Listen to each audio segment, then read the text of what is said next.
But waiting lists are still as long as ever. Social Affairs correspondent Norman Hermont reports. This heater here is not working. For many of those locked out of social housing, this is what home looks like. I asked for this to be fixed the other day, and this is what they've come up with. We've had to put a brick here so it doesn't open. Rose doesn't want to be identified, worried she'll be kicked out for complaining. We've been told not to use this oven at any point. One room for her and her partner costs $380 a week in this rooming house.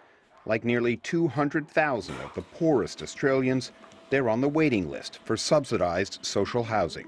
We're in a very bad situation at the moment, so we've got no other choice but to be here. This week's budget had measures to boost not-for-profit community housing.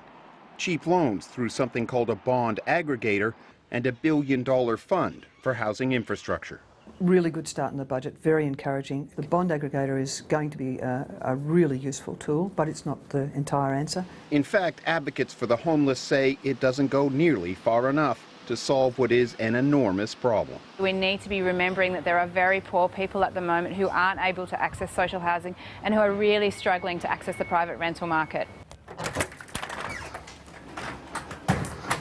Trevor Brown knows all about it. He pays $210 a fortnight to live in this share house. Before this, he lived in a van for nearly 6 years.